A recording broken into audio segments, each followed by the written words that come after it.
Coming up on Network Africa, a suspected arsonist arrested after a fire broke out in Cape Town's Table Mountain.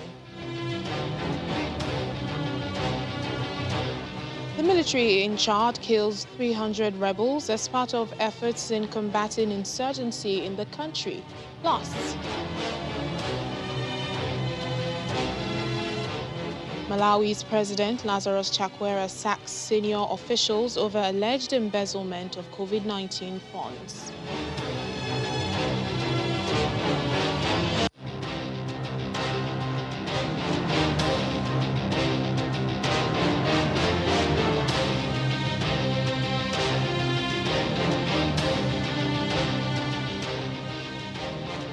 Hello and welcome to the program, everyone. I'm Layo Adegoke.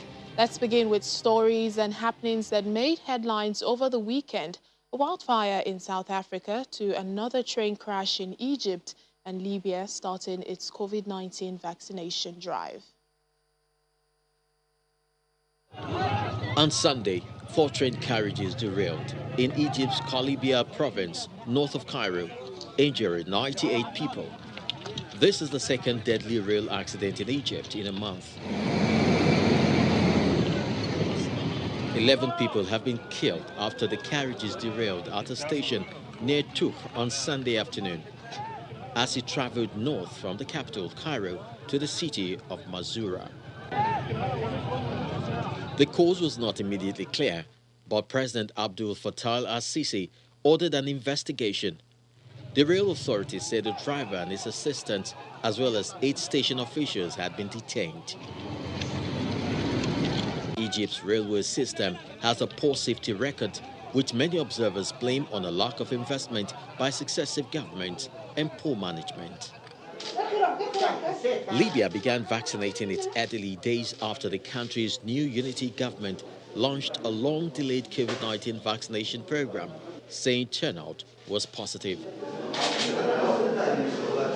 Libya received some 160,000 vaccine doses in April, with the Prime Minister receiving his jab on live television.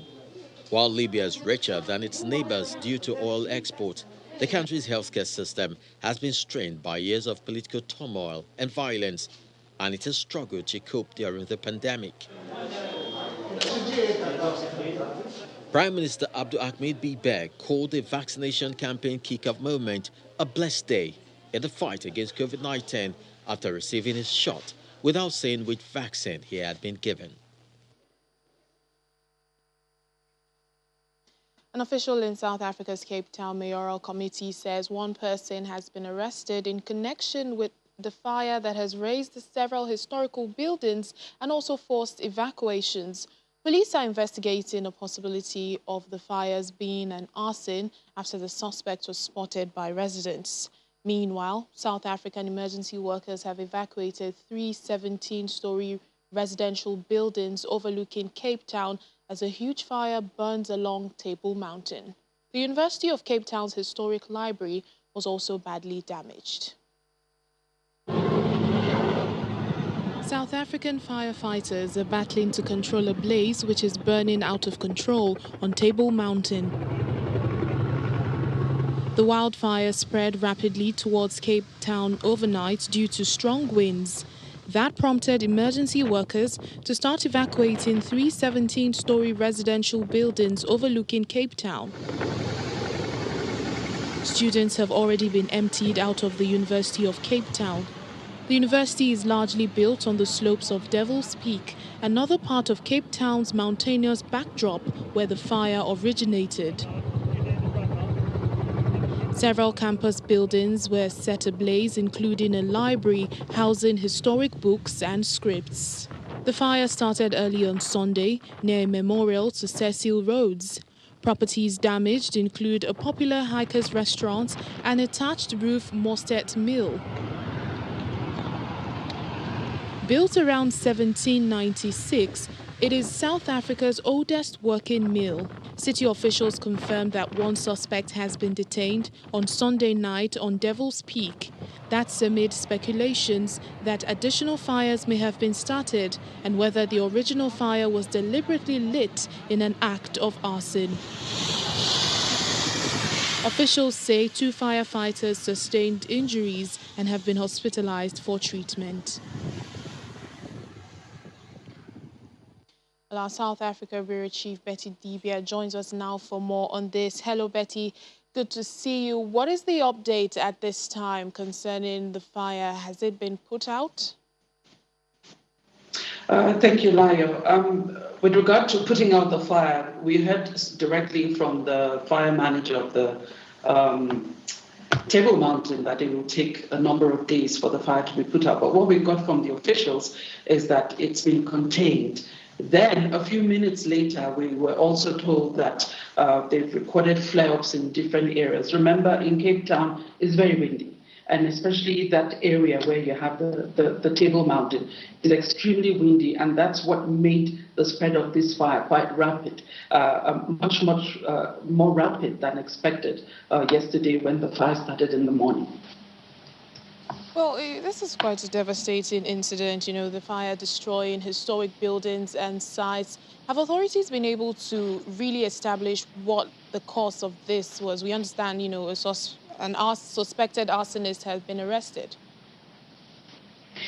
Well, the person who was arrested was found on the trail, and people had called in to the officials, J.P. Smith, who is the mayor in the mayoral committee for security and safety, and the officials were told that there are people in the area within the trails still starting fires. So this particular person, 33 or 35-year-old, was arrested because he admitted to starting the fire. Now they're not sure, was it the fire he was found with, because he admitted to the authorities that he's living in the bush, that he doesn't have a home. So a vagrant, they're not quite sure about his state of mind, if he actually understood what he was saying to the authorities by admitting that he started, because they asked him the little fire by you or the huge fire. And knowing the way Cape Town is, or the mountain area is, we're talking about over 400 hectares of land affected by this fire, assisted by the wind. So we don't really know, but this man who's been arrested is expected in court. A case of arson opened against him by the authorities. So yes, he's expected in court in a day or two. Then we'll get to hear. But I don't think that will be coming out of that. We've seen that in 2006 when somebody forgot to put out his cigarette fire and was taken to court. But now, at the moment, because of the flare-ups expected, the authorities are concentrating on just keeping it contained, probably within the trails of the Table Mountain, not spreading again towards where people are living, although evacuations have happened. But at some point, people want to come back to their places. But right now, they're seized with managing the fire, and then reports are being put together at the moment, assessing the damage that has been done so far. We've talked about the University of Cape Town, the library, the mill, the mustard mill that was destroyed, and other people's homes as well as the Table Mountain, the different posts at the Table Mountain as well. All right, just before I let you go, I was going to ask about the people. What's the state of those that have been evacuated? We know students from the University of Cape Town, and also 3 17-story buildings have also been evacuated. Yes, people at least no one on record has died. So that's a relief, because the devastation by most is measured by the number of people who died. We have no record so far of those who have died. And then a lot of people have been donating to, you know, money and foodstuff and things like that to those who have been affected, to students and regular people. Even the Minister for Higher Education had given out some details, bank details of those who want to give out. And the gift of the giver, supported by a lot of the donors, are there in the area as well, supporting people. But generally, the devastation is huge, especially for the university, where about 4 buildings were affected, and a lot of material, historical material, lost in that place. The science building was affected, the reading room, the library, that has a lot of material on African studies, alone, among other things. Although, according to the Vice Chancellor, the safety measures in that building had been upgraded, which stopped the fire from spreading, much more than it did in that particular building, although a lot of devastation was affected. But people are, just watching, hoping that things will get better and they get their lives as normal as they can again. Indeed, we do hope, it's brought under control as soon as possible. Thank you so much, Betty Dibia, our South Africa Bureau Chief. Thank you. Thank you very much. To Tanzania, where President Samia Suluhu Hassan has asked the parliament to stop debates comparing her with her predecessor, John Magufuli.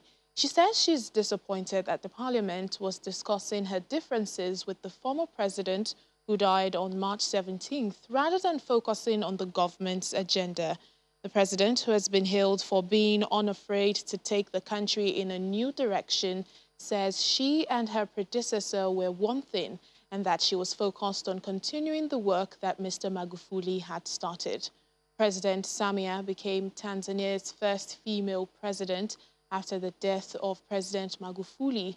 There have been notable changes, including the setting up of a team to advise on COVID-19, whose severity had been downplayed by Mr. Magufuli. She's also allowed some media outlets that had been censored to reopen.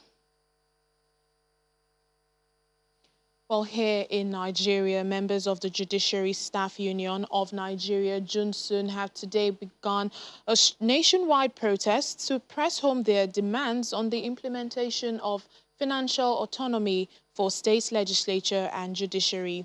Workers in Abuja converged on the gate of the Court of Appeal with placards stating their demands, including payments of peculiar allowances to members.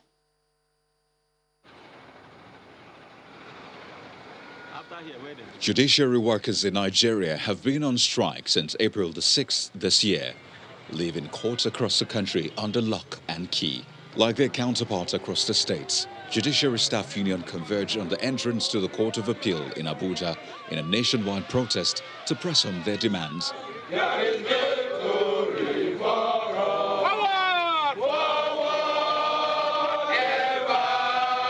Displaying placards with a list of their demands, the protesters asked state governors to comply with the directives to grant financial autonomy to the judiciary and also for the federal government to pay old allowances to their members. The issue of Section 121 is not only the issue bothering judiciary. We have several issues. Like one, at the federal level, we have peculiar allowances that have been long overdue for over 6 years. The moment we are given autonomy and we are independent, all these problems will not see the light of the day, will not arise again. The judiciary workers are not alone in this protest. The Nigerian Bar Association is also in solidarity with them. We are on this mission because it tallies with our motto, promoting the rule of law. And one of the main objectives of the Nigerian Bar Association is protecting the independence of the judiciary.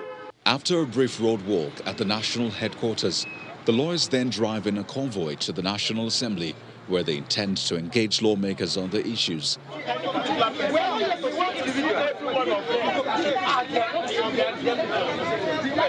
At the National Assembly gate, a mild drama ensues as security officials deny the lawyers entrance into the premises.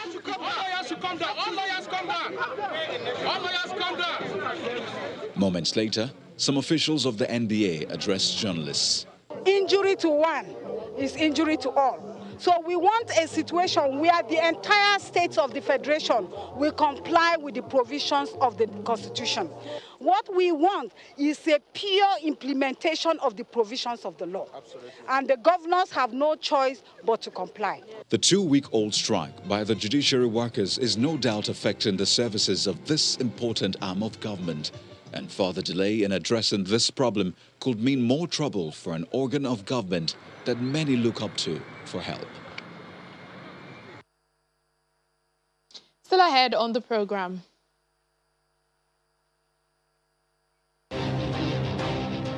The South African community turns to recycling to put food on its table and survive. Please stay with us.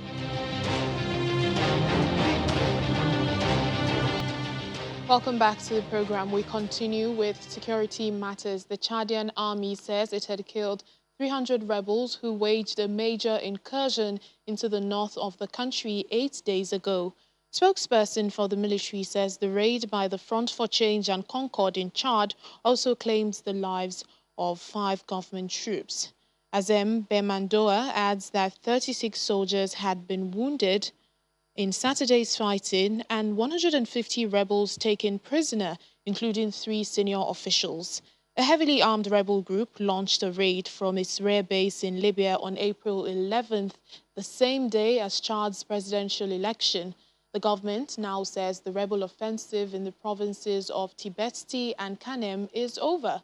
One of Africa's longest-serving leaders, President Idris Deby of Chad, he had successfully put down a string of rebellions since taking power, sometimes with military assistance from France. Our security analyst, CHIDI NWAONU, joins us now for more discussion on this. Thank you so much for speaking to us on Network Africa. What do you make of the Chadian army's recent offensive against rebels in the country? This, they say, is in retaliation of an attempted incursion.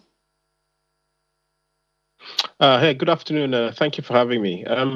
It's kind of like expected that they would, try and attempt to repel the attackers coming from the north.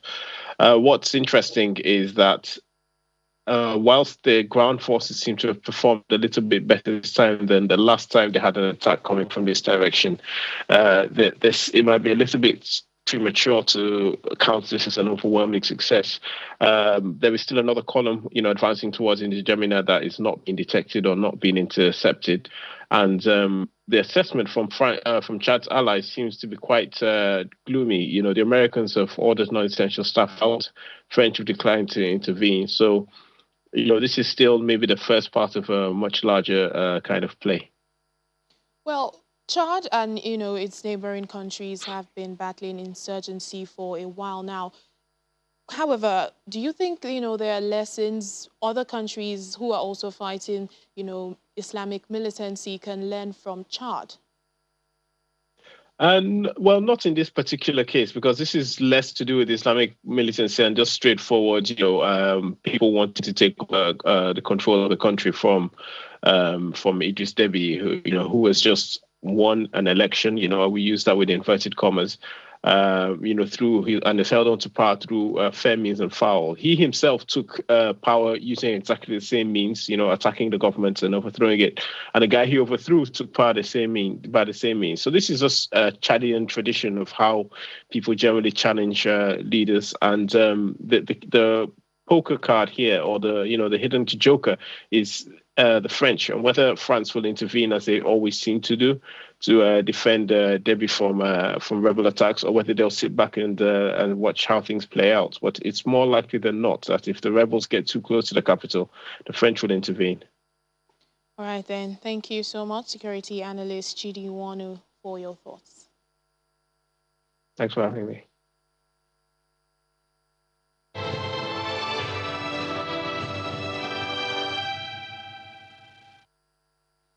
Malawi's President Lazarus Chakwera has fired senior officials, including the Labour Minister Ken Kandodo, over alleged embezzlement of COVID-19 funds. The president said the action followed an audit he had commissioned into the spending of 6.2 billion Malawian Chakwa for COVID-19 response. He adds that more than a dozen senior officials implicated in that audit report, including in his office and the cabinet, had already been arrested, promising more arrests within the civil service.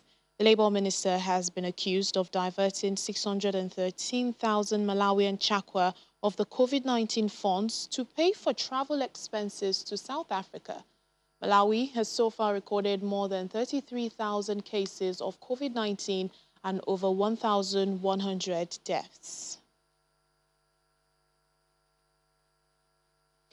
Well, joining us now for more on this is Malawian journalist Messi Malikwa. Thank you for speaking to us. Let's begin with what has been the reaction of this Labour minister that has been fired. So currently, there hasn't been any reaction from former Labour Minister Kenny Kandodo. However, when he was contacted yesterday, he indicated that he was not ready for a comment. He also insisted that he's a very honest man, and the firing from the cabinet has come as a total shock to him. The president warned that there will be no sacred cows in dealing with those that have been implicated in the 6.2 billion investigative audit on COVID-19 response funds. He also vowed that government will move to recover all the stolen public funds, interdict all public officers implicated, as well as discipline them and ban any businesses implicated from any future government contracts. At the moment, the Malawi Police Service has arrested several people, more than 10 people who were mentioned in the audit report. And the number is likely to increase because there are so many names that were mentioned in the report. So we are likely to see all that happening in the next coming days. Well, with this development, one could say that this shows President Chakwera's hard stance on corruption. But what is his plan on, replacing these officials that have been fired to make the COVID-19 response move along? So, during his address yesterday, the president did not highlight government's plan on replacing the Labour minister or when government is intending to do that. However, he emphasized that he cannot have anyone in his cabinet who spends money budgeted for one thing on something else, or do not ask tough questions to make sure that the money they are spending on something was budgeted for that purpose. So as much as this is a vacancy in President Chakwera's cabinet, it must be understood that it's not going to be the first vacancy. There are also two other vacancies that were created by the death of two ministers due to COVID-19 complications in January this year. So for the past 3 weeks, the president also announced that he was going to announce a new cabinet following an assessment which him and his vice president did. So this firing is coming on the background of people expecting for a new cabinet, and people not having and his administration not having two cabinet ministers as well. So people are just thinking that maybe when he's releasing the names of who has made it in his new cabinet, that's when he's also going to appoint someone on this position as Minister of Labour for the country. All right then. Thank you so much, Messi Malikwa, Malawian journalist, joining us there. And as we end the program today, a struggling South African community struggling under the economic impact of COVID-19 is turning to recycling as a way to put food on the table and also to clean up their neighborhood. Love Our City Clean, LOC, is an award-winning startup that develops unique solutions for dealing with waste and then gets companies, schools and communities also involved. This is all ahead of Earth Day on April the 22nd.